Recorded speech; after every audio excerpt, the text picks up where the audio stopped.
Hey, David. We got David Beckett here on Dub's podcast Connection Loop. So, for those of you guys that do not know what Dub is just yet, Dub is a video communication platform that allows people to quickly record, share, and track videos. We have integrations with Gmail, LinkedIn, dozens of CRMs, really builds trust, streamlines communications, and helps us to grow our brand and grow our businesses. So, grab a free account at dub.com.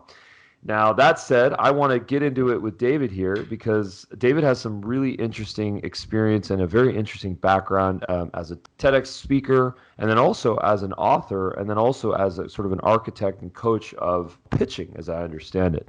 So, David, I'd Yes, love to that's have right. you explain your background and kind of what your purpose is. Sure. So I've been coaching startups for the last 6 years. Actually, I began by coaching startups specifically, and it evolved into various things. And what you find with startups is they have to pitch in 1 minute, 3 minutes, 5 minutes. So they have no time at all. And I learned a kind of a method to help startups build their pitch, to manage the time pressure, manage the audience pressure. And that method works for companies, for people who are working in a company, who are in an innovation project, but also anybody who's trying to sell anything, who's trying to pitch themselves or pitch a product. And, the one biggest macro trend in the world is people have no time. And so a pitch absolutely fits with that trend. It's all about speed, getting to the point, and finding out if people are interested, and then get into the details later. So, how did you come up with this? What was your kind of inspiration or your catalyst for getting into this specifically? Well, I have a corporate background. I worked for Canon for 16 years, and I Wow. went from being a marketing assistant to a country director. I did over 1,000 presentations, and I had a kind of a reputation for being good at presentation. But then 6 years ago, I started working with Startup Bootcamp, and I started seeing these startups pitching in 1 minute, 3 minutes. And instead of this kind of long intro and the slow build up to the story over a 30-minute period, and if you're lucky at minute 28, you find out what's going on. Instead, it was a pitch which said, okay, this is who we are. This is what we do. We're solving this massive problem, this multi-billion problem. These people are already buying from us. Let me tell you how it works. And in the first 30 seconds, you find out some dynamite information. And I thought, wow, this is a fantastic new way of presenting. And I think this is the time. But what I did was work. I've coached over 900 startups now, and I spent working with people who wanted to pitch and then talking to people who listen to pitches and try to find out, okay, what do you like? What don't you like? What do you want to hear? What don't you want to hear? What should they talk about? And try to match these two together and give them some tools to be able to talk with each other, actually. Wow, you've coached over 900 startups. I mean, that's Yes. incredible. That is Yeah. incredible. So you must have heard Yes. some pretty terrible pitches in your life. That is true. That is true. I've also seen some pretty great ones. Every now and again, someone comes to you for help, and they've just got a dynamite pitch to start off with. But it is difficult, Well, they It's probably come to you it's because tough. they need help. Well, that's for sure. And even the ones, sometimes you find people have got very high standards. They just want to reach the absolute peak, and they're already good. But quite often, people don't get help with this. We don't learn this in Yeah, Europe, especially. People it's never true. don't learn this in school or Yeah, university. yeah. So the key is getting some tools that you can actually use. But a lot of people have got things to say about, oh, you should be yourself or be authentic or, just tell the important stuff. But that doesn't really help people. You need practical stuff to do so that you can build habits, build a kind of a standard way to tell so that you can then go on to be more authentic and be more yourself and so on. But you just need to get to a certain level where all the boxes are ticked, the professionalism is in there, and then you can go on to be authentic and to improvise and so on. But for most people, just to get through is hard enough.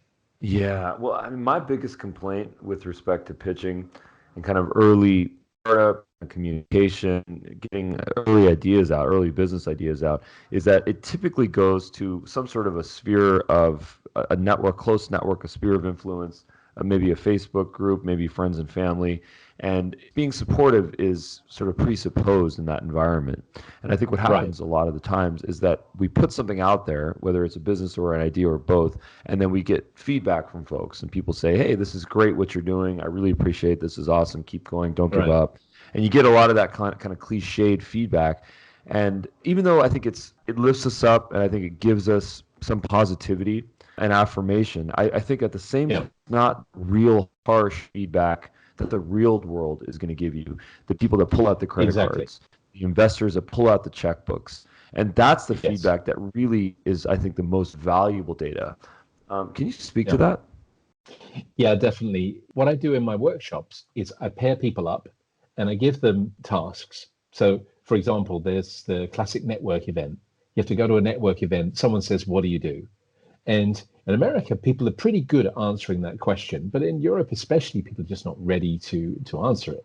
So what I do is I give people 3 minutes to write that down. Then they have to say it out loud and they get feedback from somebody else. And that feedback will be what will you remember most, or what stood out most? What did you not understand? And friendly advice to make it better. And the fact is, we all want to find out what we're doing right. So that's the positive stuff. That's the bigging up bit. I think that's important.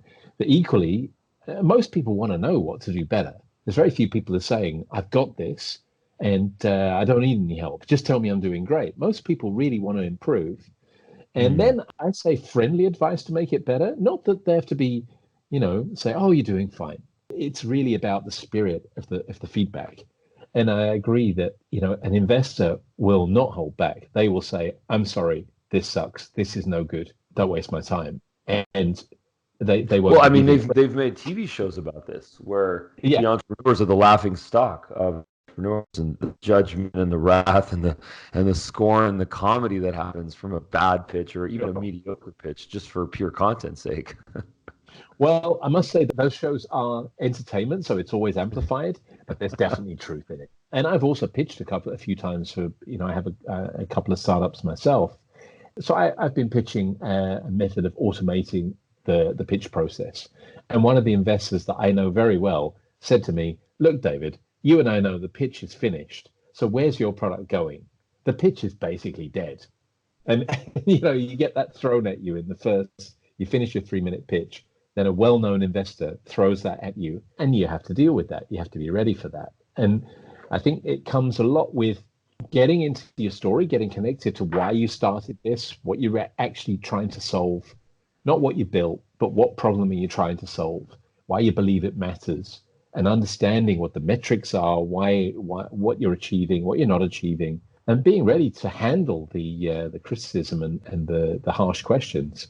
That's their job. They don't put money into uncertainty. They only put money into conviction. And to help build up conviction, you need to take some stages and just drill yourself to get to the stage where you can answer all those questions. It just takes a lot of work. Well, you mentioned a couple of interesting things there. You mentioned this idea of uncertainty and conviction. There's this great paradox that I think a lot of entrepreneurs suffer from, and I've definitely suffered from this in my life, which is I need to go full time in order for investors to give me money. I need to have a product. Right. I need to have revenue. I need to have proof in order for investors to give me money. There's all these requirements that happen. If you don't have those, if you don't have a product, if you don't have sales, if you're not full time, the answer, you think at least in your mind that the answer from an investor is going to be no, it's not. And I think that's a really struggling thing for a lot of entrepreneurs because they have a lot of passion. Maybe they have a full-time job. Maybe they want to go pursue something, but they're not able to quite do so. So this chicken and the egg problem, this capital products kind of sales conundrum that I think a lot of folks suffer from. How do you recommend that folks can really solve that problem? Well, I think the first step is to ask yourself, do you really need money from an investor? Can you build something that gets off the ground? And this is actually what other investors tell me. They quite often ask the first question, do you actually want money? Because the first thing about getting money from an investor is you bring on a business partner. And maybe the reason you want to do your own business is because you don't want to work for a boss. But as soon as you bring an investor on, he's not your boss, but he sort of is a little bit. So it changes the dynamic. You can't just make decisions yourself. So I think the starting point is to try to get something working. And that might be at nights. It might be, weekends. And that's the deal, really. And, I speak from personal experience. I have young kids, I have a coaching business, but I'm also building a startup. And I do that at nights. I build an app, I have content to support my customers. I've got an online course. I don't do that in the day. And that is just how it is. I think the investors would like you to sleep and live in a cardboard box until you've got, 100,000 revenue, and then they can start putting money in sometimes. And I say that sort of as a joke, but there's a little bit of truth in it. They would like to see you get through whatever difficult times you need to get through to get a product off the ground, get some traction moving, and then come to them for money. And I think there's a lot of benefit in that. You can get a long way. You can get some customers with no money, and you can get some traction rolling before you go to VCs or go to angels to get money.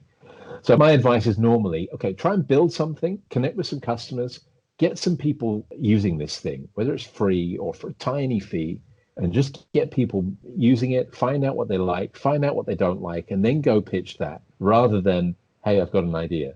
Because mostly investors want to know, how did you engage with the potential customers? What are they telling you? Have you managed to sell anything to anybody? I think that's the starting point. Then you're in a better position to ask for money. I heard an investor once say to someone, if I give you money right now, I will consider it as a donation, not as an investment. Because you don't have a product, you don't have revenue, I don't see the conviction. I don't feel like I'm going to get a return on my investment. I feel like there are so many better places that I can put my $100,000 into, $20,000, $2 million, whatever the number may be, it's irrelevant. There's so many better places, whether it's Amazon stock or Apple stock or Facebook or God knows what, right? And I think what's interesting about that statement is that from the entrepreneurial perspective is that you think and you really truly believe this, and it's not a bad thing, it's probably a good thing, but you truly believe that you're going to change the world and that what you're working on is going to ultimately be the biggest thing. It's going to be the next unicorn. Yeah. And I think that maybe foolishness, which of course we have all felt, is I think important. And I think that you have to have a little bit of that. But at the same time, I think from an investor's perspective, I think they're so much more seasoned. They have seen so many deals. They have seen so many failures. They have endured so many failures. Any professional investor has probably made dozens, if not hundreds of investments and probably has lost 90+% of those. They probably don't talk about those when they're playing poker and they're at the bar and they're at the restaurant and at networking events. They probably not mention that. They mention that they invested in Lyft or Uber or something like this. But that said, there's a lot of failure around this entire industry. What is some sort of insight that you can give into, I guess I should say, to provide entrepreneurs with this idea that what it looks like from their perspective, from the investor's perspective? Yeah, a typical investor sees more than 1,000 pitches in some shape or form a year. And they might invest in 3 or 4 companies. Now, those pitches might be a cold pitch. They receive a one-pager through the email, or a LinkedIn or something like that. They normally will actually look actively at about 1/3. So there will be something, and quite often investors tell me, if they're introduced by somebody that I know, then I'll pay attention. So that's not the only way, but that's a good way. So getting introduced by somebody that knows the investor is a relatively fast shortcut, but what it buys you is attention, as in, they will look at the deck or they'll look at the 2-pager or whatever it is you send them. It doesn't mean that they will do a meeting. Then they take a certain number of meetings per year, and that might be for first meetings, anything between 80 and 150, depends on the investor. And based on those meetings, they will do, again, another minimal percentage with follow-up meetings, and they will end up with 3 or 4 investments per year. And another point of view to take into account is that investors tell me that of the 10, say they invest in 10 over a couple of years, 5 of them will definitely go out of business on average. And at least a couple of them will simply give them a plus or minus what the money they put in. Then they're hoping that a couple of them will give them 2 to 3x, and one of them will give them some kind of exponential X. And that's the reality. Now, that sounds pretty horrible odds. And of course, in one respect, it is. But in another respect, it is what it is. And there's a lot of things you can do to cut the odds. Like very simply researching, is this the right investor for me? One guy I talked to, they're going to invest between 500,000 and 2 million in software. So if you have a hardware product and you're looking for 300,000 or 5 million, he's not your investor. It's literally a waste of time for you and for them to send them anything. Try to talk to them because they will never invest in your product. Getting the research done will narrow the odds really dramatically. And if I ask, what are the biggest mistakes entrepreneurs make? I ask investors this regularly. They often say it's just lack of preparation. I say, you got to be kidding, They can't come to your meeting and not be prepared. He said, no. They have a lack of preparation in the research of which investors match. When we meet them, they're prepared. But the pre-preparation is normally weak. So I think those odds are horrible, but you can narrow them down dramatically by just honing down on who's the right investor for the kind of product that we need. And you can find that on their websites. Got it. Okay, so I have a couple of specific questions for you. And by the way, I screwed up my math a little bit. I think that if investors are looking at 1,000 deals per year and then are investing in 3 to 4 deals per year, that's a 0.3 to 0.4% conversion rate on the number of deals that they look at. So, indeed. Yeah. Okay. So just a little bit of math there. But it's still pretty horrible odds. It's dismal, and I got to tell you, it's dismal. Yeah. That's not a conversion rate that I would want to get into. I'd want to somehow 10x that, and I think that there are ways to 10x that, and I think that that's definitely probably the most important thing that we can do. So we should definitely get into that, because I have my perspective on that, and of course sure. I'm still a student at this. But so my specific questions are: so number one, what is the prospect of emailing or contacting investors cold? I don't have access to investors. I live in some remote place. I don't live in Silicon Valley or LA, Boston, Chicago, New York, or somewhere in Europe. I'm from some little Timbuktu town. I don't have access. And then my follow-up question is that if I do speak to someone that rejects me and that says that this is not part of my investment thesis, what can I do at that point? How do I, quote unquote, avoid the wastage of 30 minutes or 60 minutes of my time? How do I get an introduction? Should I get an introduction? Is getting an introduction from an investor that rejected me, a death sentence? How can I maximize my efficiency with respect to this type of comment? Yeah. So as I say, I think the first thing is the research, getting razor sharp on who do we need to speak to, and doing the research is relatively easy today because can find everything on the web. So that's the starting point. Then secondly, cold email is not impossible. What I would do is send them a 2-pager rather than a full deck. A 2-pager is relatively unobtrusive, and it's easy for somebody to just open it up, have a glance through, try to work out if it's something of interest. I think if you send a 33-slide deck, they're just not going to read it. So in terms of cold connections, that's a great way. But I do think, LinkedIn, if someone's connected on LinkedIn and somebody's connected to them and they can connect you, that's going to get you that bit closer. In terms of rejection, I've had investors who say, I love it when people come back. And again, if your product area is different to their portfolio and where they're going, then okay, that actually the best thing to do is avoid that conversation in the first place. But you believe that this could be a good investment for them at some stage, you genuinely believe, if I look at their portfolio, my product, my concept could fit really well. It fits in line with their strategy, their planning. Keep going. There's no harm in coming back. And they love it because it's all about persistence.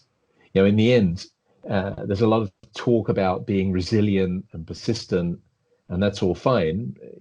If you keep getting knocked back, that's really hard. But there's definitely some truth in it. I think if getting a knockback by an investor is not a death sentence, the key is to get as much information as possible. What is it you don't like? What is it that makes you think this is not a business for you? And is that something that you can fix? If it is, then do that. If not, on to the next one. And I think be a bit selfish about how you manage your time and who you're going to speak to, because there's always a limit amount of time. You don't want to waste any 30 minutes or even 5 minutes. I hear about this philosophy. A lot of entrepreneurs kind of pursue this. They say, you know what, we're just going to build our product. We're going to build our revenue up. We're going to bootstrap this. We're going to do what we need to do.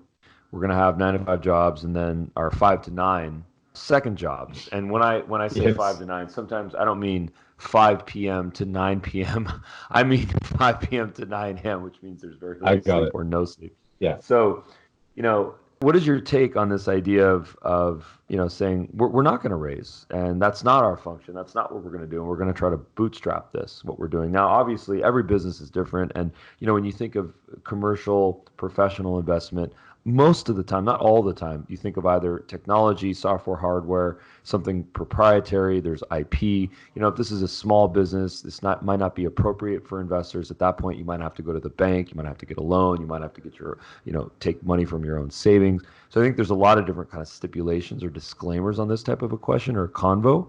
Sure. But I'd love to get your kind of general take on the prospect of bootstrapping and when a person should know that they should do that.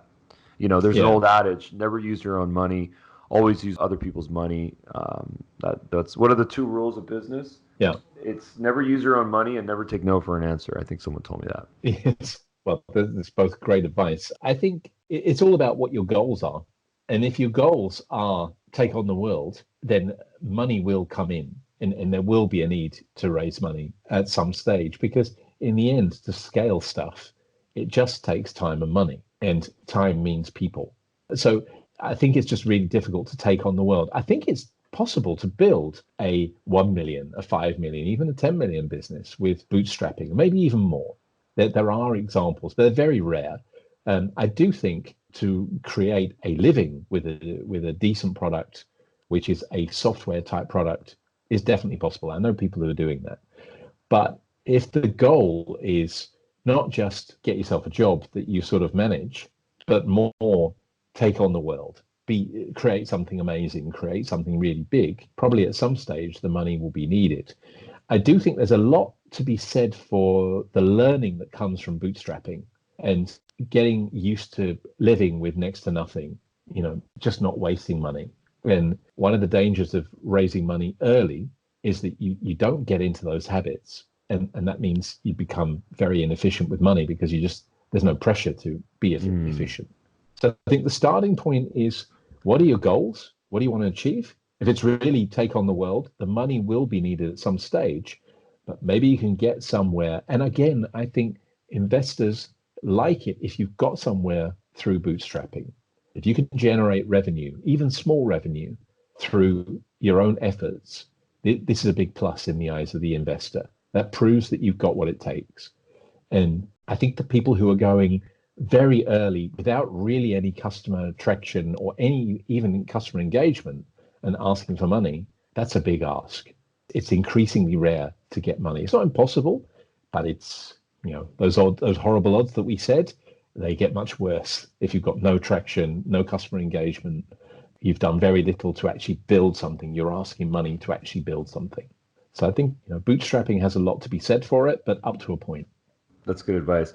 I once heard that the first professional investor that comes in, and when I say professional, I don't mean mother, father, aunt, uncle. I mean professional investor, an accredited investor that comes in who has invested in dozens, if not hundreds of investments. When that person decides to come in, writes the check, and the check clears and the money is in the bank, that is your first proof of concept. That is your first validation of your business. What is your take on that? There's definitely truth in that. It's a bit like the book industry. You can bootstrap books. You can print yourself. You can edit them yourself. You can, it's easy today to publish a book.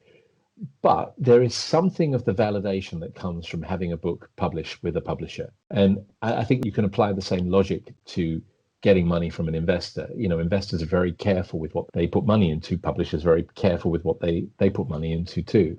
So if someone's got a book that's published, it doesn't necessarily mean that they are much better than somebody who's self-published, but it is a validation. I think the same thing goes with investment.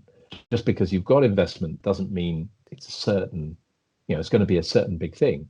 But there is a validation process that's gone through. There's a certain amount of due process that's been taken by those investors. People don't put money into stuff that they don't believe in.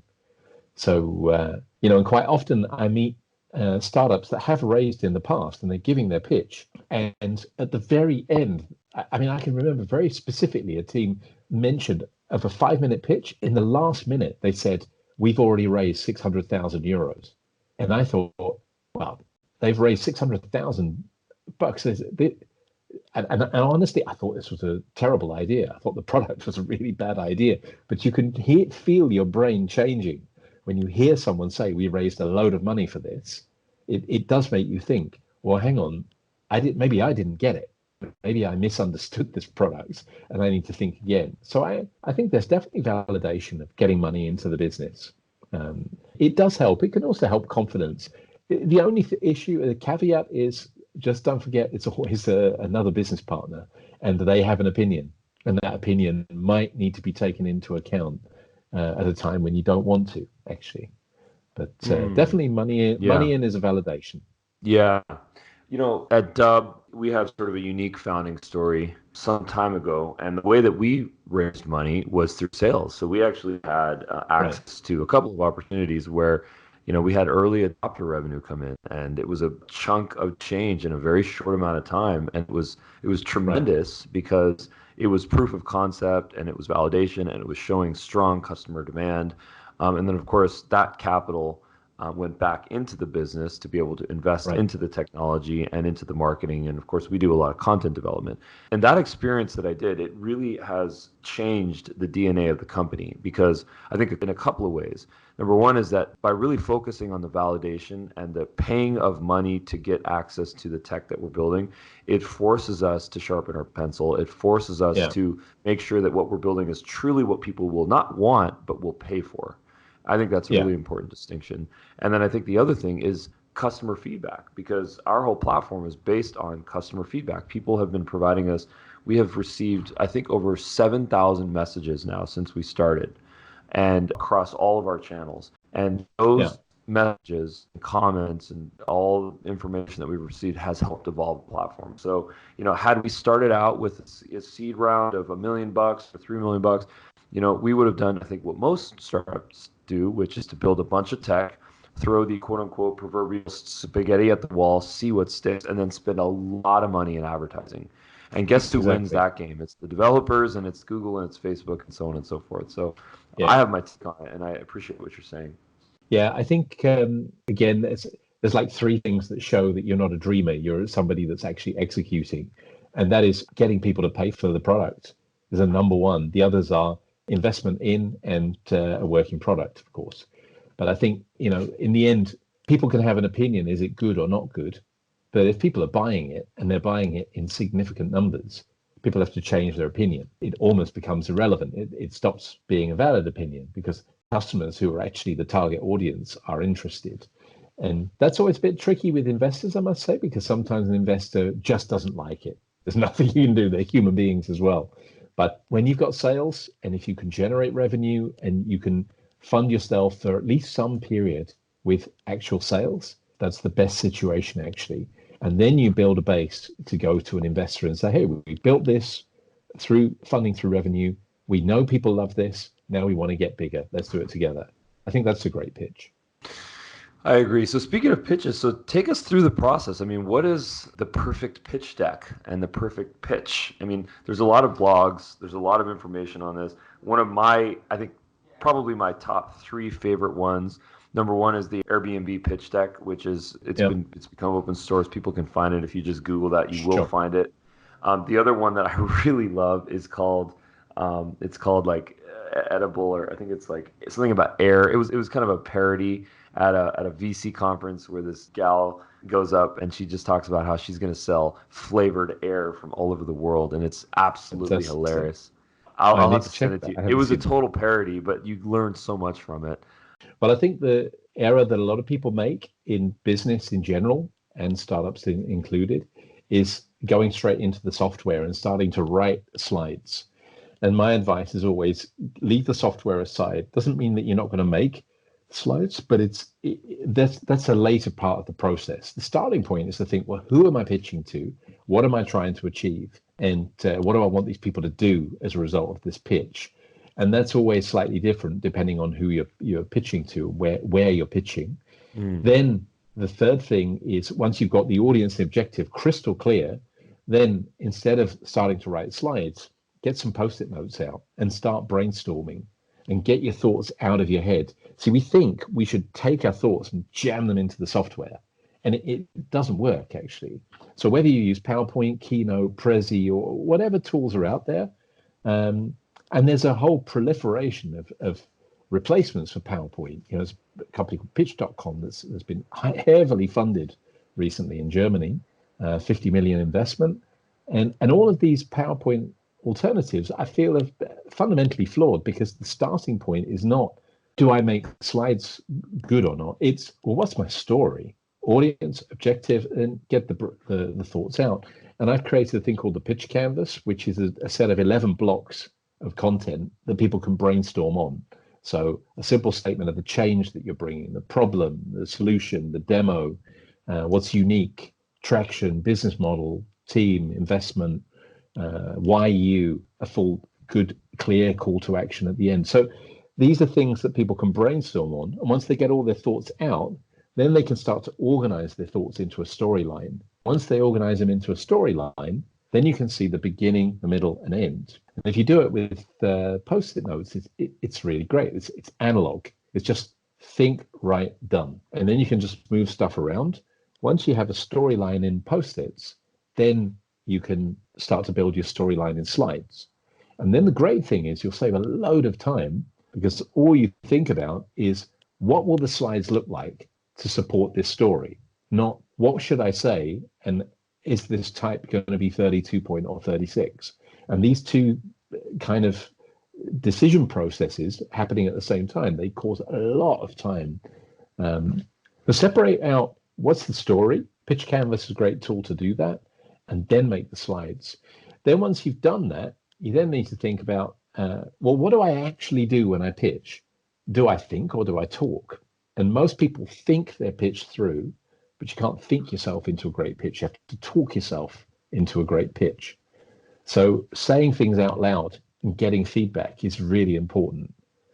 So I'm a big fan of think it through, write it down, say it out loud, get feedback. And especially for the opening, the three big things in the middle, and the closing. These are things that need to be just rock solid.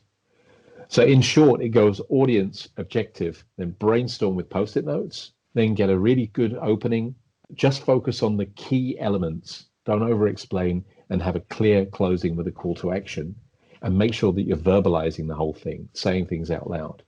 And this method, there's nothing really rocket science in it, but this is the way that I've been coaching people for the last 6 years. And yeah, it's had a lot of great results, and people are always relieved when they find this method, because it takes the stress out, actually. Everybody can do this process. Everybody can make a great pitch. Now, you spoke at a TEDx conference. What was that topic about? Yeah, so actually, I've spoken just recently about introducing in TEDx Amsterdam, they have an award for startups to pitch on stage at TEDx Amsterdam. I've now been invited just yesterday to speak at another TEDx event, and my subject there will be, why don't we teach young people public speaking before they become terrified of it?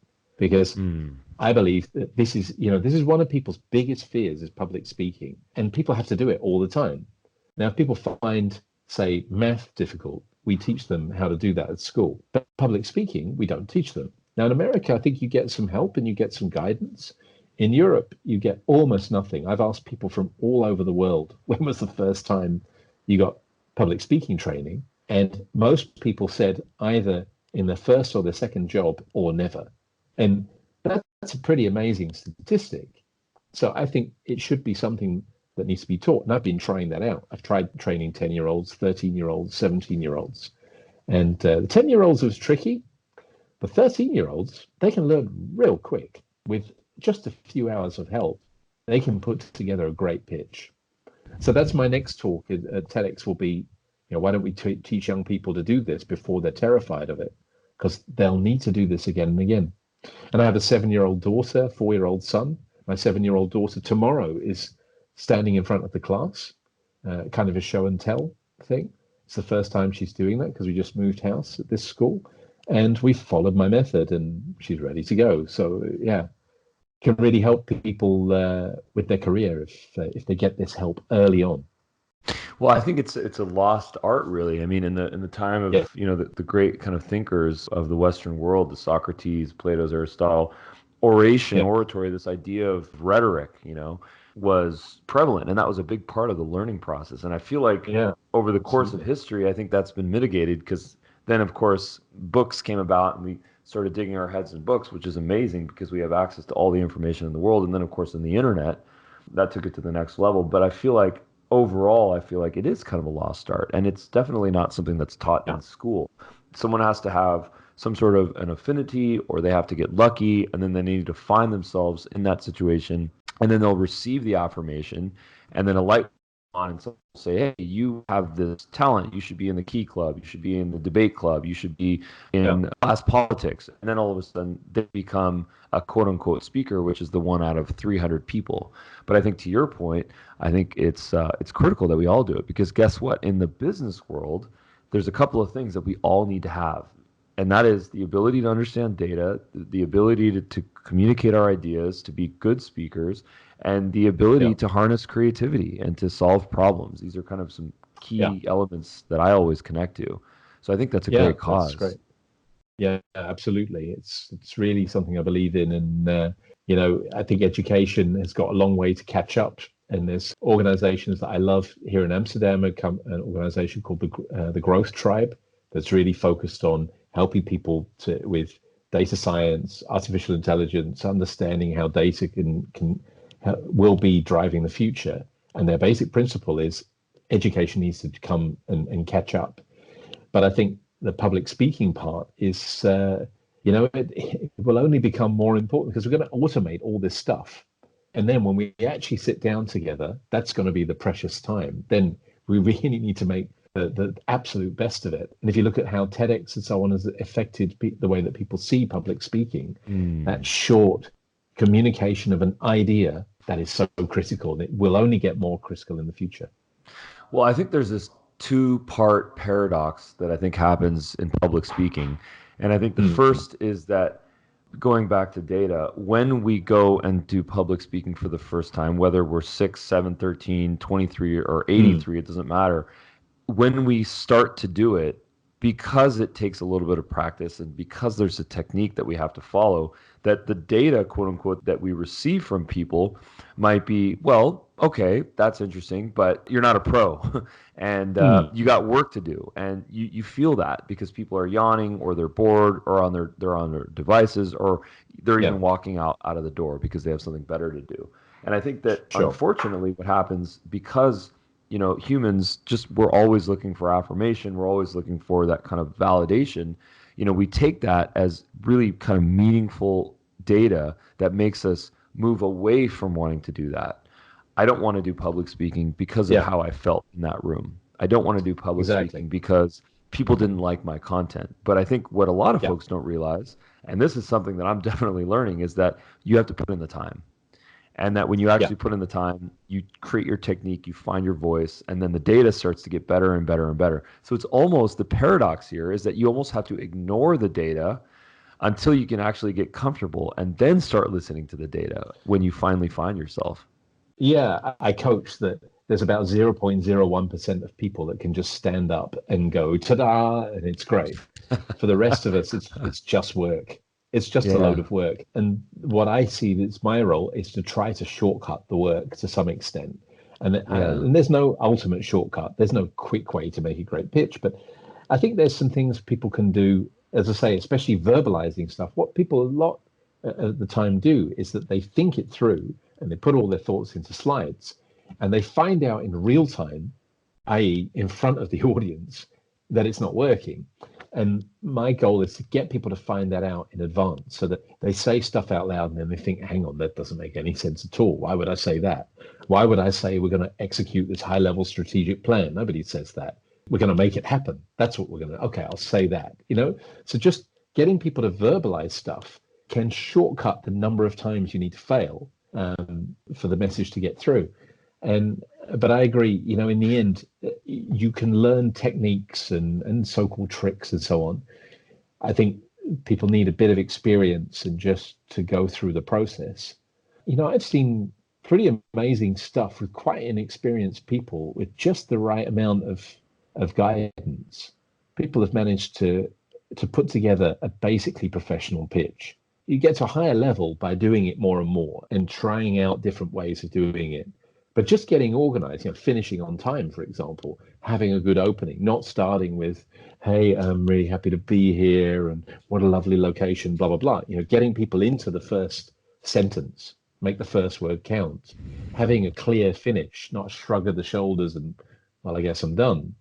Having a clear finish with a clear call to action and a thank you. These are simple things that can actually immediately elevate you into the level of the professional. And people can do that very quickly. Getting to the next level, that's much harder. But I believe people can jump to a good professional pitch with the right tools fairly quickly. Well, I mean, I think to your earlier point, I think a lot of that is just sort of leaning into who you are, where you are, what you are, and why you are, and really putting your best story out there and being honest. Yes. I think a lot of the times people try to front, they try to put on something that they're not. And whether it's an investor pitch or whether it's a presentation, and people can see right through it. I think vulnerability, is the solution to pretty much most of the problems for anything that is related to communication, putting yourself out there, definitely pitching. At least that's from my perspective. Actually, at TEDx Amsterdam a couple of years ago, the first speaker stood up, and honestly, the first couple of minutes of his talk were pretty horrible. And I was sitting there thinking, crikey, who this guy up there? And then he froze, and it was just horrible. And then he said, "Oh God." And just out loud into the microphone. The 600 people heard him say that, and he's just really burning on stage. And the whole audience started saying, "Hey, don't worry, you'll be fine. Go on." And the whole audience was totally on his side. And suddenly the whole thing became really interesting. Will this guy get back into it? And he did. And suddenly his talk took a different dimension. And it is interesting, that thing. I've had a few people who have frozen and then won pitch competitions. They won it after freezing. And you think, well, how's that possible? And I think it's because, in the end, we're just human beings. We screw up. And if we can recover from screwing up and we manage to keep it going, we love that.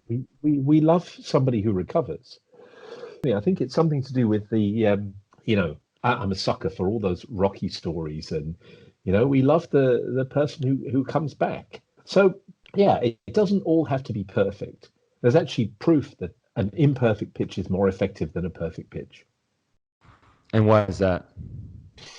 Well, actually, Daniel Pink has a great book called "To Sell Is Human," and he did some research on this, and he found that a perfect pitch, people don't believe it. Mm-hmm. And I think there's definitely truth in that. So when people say we've got all the answers, this is the best thing, it's going to be great, all you're going to see is great stuff. I think people think, yeah, okay, you're a startup. There must be weaknesses. Why don't you tell me what they are? And I think the startup that says, look, this is what we've achieved. We've managed to achieve this. We've got a great team. These are the people. This is why we're doing this, what we believe in. What we're going to need is we need to fill this gap because what we don't know about is X. So we need so-and-so to fill this gap. And then we also learn from customers. There's one part of our product that is lacking. We think we can fix that. That's why we need your help. So I think those kind of messages are much more believable. They're much more plausible. And in the end, being certain about what you don't know and certain about what you need to improve, that's the real world. Investors don't expect you to have all the answers on day one. They expect you to have an attitude to go find those answers. And they expect you to be able to, to learn and develop over a period of time. So I think the perfect pitch is a myth. Yes, you need to have a lot of good answers, but you don't have to have all the right answers. You need that learning attitude to be able to go find them. There's this old adage, I think, when it comes to investing and what investors ultimately are investing into at the end of the day. And there's this is probably a little bit outdated. There's probably a newer way to say this, but they're betting on the jockey, Yeah. not on the horse. And I want to know what Yes. the modern version of that is, because there's definitely something that's more modernized. But I think the point though is that people are investing into the people, because any sophisticated investor knows that chances are any type of business, software, tech, doesn't matter. I mean, it could be Yeah. selling a new type of paper. Pivot is real, and that Yeah. any business that is listening and getting feedback and understanding what optimized funnels and what optimized business models look like that are sustainable and viable and sensible and scalable, I think the realization is that you have to pivot, and the art of the pivot really is about figuring out one of the two or three general canons of what you're doing, and then investing Yeah. into that and sort of letting the others go. So how can you kind of provide some tactical feedback on how businesses can pivot, know when to pivot, why they should pivot, and when to not pivot? Well, I think the starting point is always customer engagement, and trying to find out from people really, firstly, what do they actually want to have fixed? There's the classic mom test, which is a great book for anybody who's trying to find out what customers are actually looking to solve. And what they need to look at is, is this a problem that actually needs to be fixed? Is this something that people want to have done? There's maybe this mom test thing. If you ask your mom, do you want if I make an app with recipes on the iPad, would you use it? And she will say, yeah, of course, no problem. I'd love to have that. Great, go ahead and do it. And that doesn't work, because you're 6 months later, you'll make that app, and she will be sitting there cooking with the cookbook open in print, and you'll say, why aren't you using my app? Just, yeah, it's just I like to use books. And the basic principle is that people actually don't tell you what they want in the future. They can describe to you effectively how have they solved problems, how did they look to solve problems, what was it that they addressed in the past, and how did they do that? So I think that the first task is really to make sure that you understand from a customer point of view, what actually are you fixing? Which parts of your product do they like? Which parts of your product don't they like? And that will point you towards the pivot. Yeah, well, it's definitely an art. I mean, there's a lot of books on this. There's a lot of books. Yeah. And I mean, and then again, books, that's a whole nother conversation. Reading books about Sure. entrepreneurialism, that's another funny thing. I say this, I feel like I'm allowed to say this because I have a master's in entrepreneurship along with a master's in finance.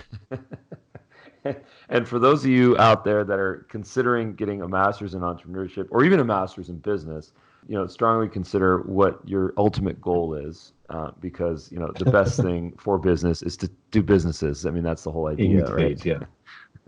But you learn a lot also from the study. I see that there's benefits in both, but absolutely. But getting into action the networking is ultimately the best way. It's true. Yeah, it's true. A lot of the things that I was not able to accomplish in undergrad, I was able to accomplish in graduate school, academically and socially. There's a lot of great experiences that I had. So I'm not to knock that, but I think that there's a lot of time in the day, and I think that sacrifices are the key to anything good or worthwhile, especially when it comes to being creative, doing a side hustle, having a business. I think it's really important to realize that.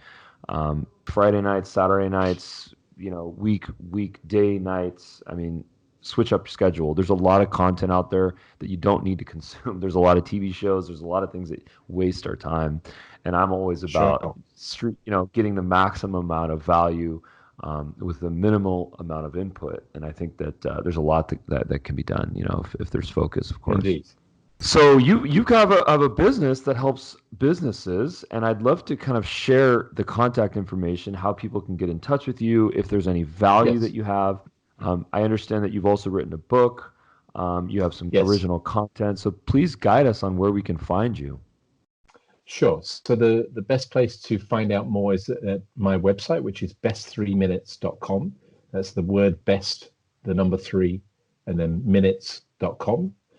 And there's also a page called best3minutes.com/free, So there's various free resources there. I have an app with a lot of content on it. I have the pitch canvas, which you can get for free. There's some videos and some other bits and pieces there. And the pitch canvas especially is being downloaded 250 times a week by entrepreneurs around the world.